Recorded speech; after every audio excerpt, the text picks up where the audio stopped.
Hello friends, welcome back to my channel. Today in this video, I will talk about a very important agent that is Candida auris, a drug-resistant fungus. Candida auris is a newly discovered harmful germ that causes infections primarily in hospital settings and is a growing global health concern. It was first discovered as a new species of the Candida genus, a type of fungus, in 2009. Since its discovery, it has been reported in 35 countries worldwide, with Antarctica being the only exception. This fungus is known to cause severe infections with a high mortality risk.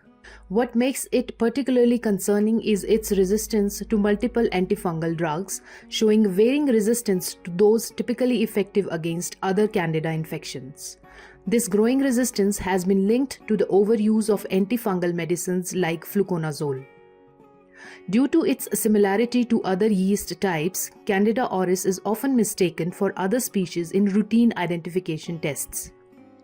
This makes detecting and controlling this fungus difficult.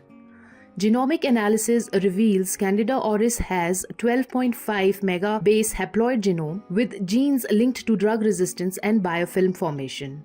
This biofilm helps it stick to the surfaces and develop resistance to commonly used antifungals. Despite infection control measures, it can easily spread in hospitals.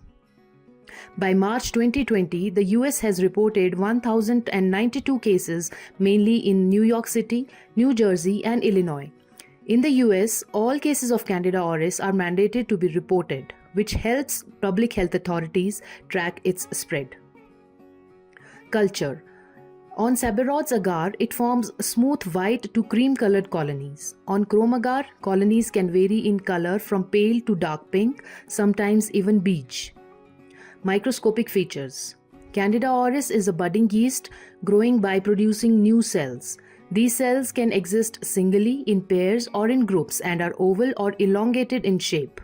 It can grow well at temperatures up to 40 degrees centigrade but grows slowly at 42 degrees centigrade. Though it doesn't typically form structures like hyphae or germ tubes, it can under specific conditions such as in high salt environments. Geographic variation. Candida auris has different strains around the world, identified in South Asia, East Asia, South Africa, and South America, with a possible fifth strain from Iran. The infection can sometimes appear like other Candida infections, and patients with medical devices like catheters are at higher risk.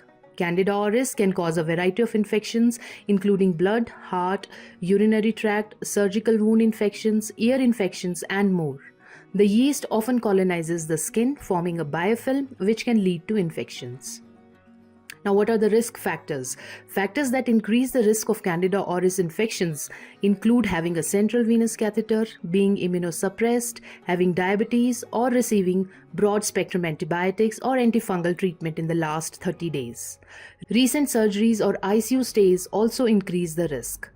Candida auris is unique because it is highly drug-resistant, often difficult to identify, and can survive on surfaces for extended periods, making it more challenging to control and spread in healthcare settings compared to other Candida species.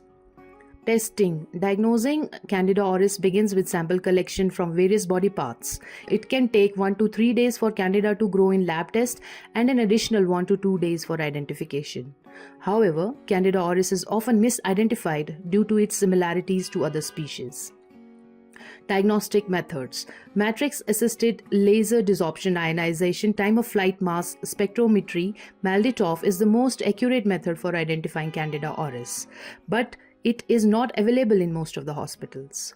Molecular techniques and rapid tests are also available, though they are also not always accessible in all healthcare facilities. Treatment challenges. Candida auris poses a significant challenge for treatment due to its resistance to most antifungal drugs. Echinocandins like caspofungin, enidulafungin, and micafungin are commonly used to treat Candida auris infections, but other antifungal drugs may be needed based on lab results. Though there is no standard treatment, in some cases a combination of voriconazole and micafungin has shown promise. Complications. Invasive Candida auris infections can lead to severe complications including the bloodstream infections, sepsis, and organ failure. If the infection spreads, it can affect multiple organs, leading to kidney, heart, liver, and brain dysfunction. Preventing Candida auris in hospitals involves strict infection control measures. Healthcare workers must practice hand hygiene with alcohol-based or chlorhexidine rubs, wear gloves and gowns, and follow cleaning protocols. Hospital cleaning. It is essential to prevent infections, especially in areas with high-risk patients. It includes routine disinfection of surfaces, medical equipments, and patient rooms using effective agents like sodium hypochlorite or hydrogen peroxide. Special attention is given to high-touch areas like door handles, bed rails, and sinks. Environmental cleaning also involves sterilizing equipment and ensuring proper waste disposal. Effective cleaning helps minimize the spread of Candida auris and supports a safe healthcare environment for both patients and staff. Isolation. Patients with Candida auris should be isolated in single rooms or grouped with others infected by the same strain. Patients may need to be isolated for extended periods even after treatment. Healthcare facilities should monitor patients for months after the initial infection to prevent reoccurrence or further spread, ensuring strict hygiene protocols are followed. Long-term management and monitoring. Screening of high-risk patients, such as those with medical devices or prolonged hospital stays, help identify carriers.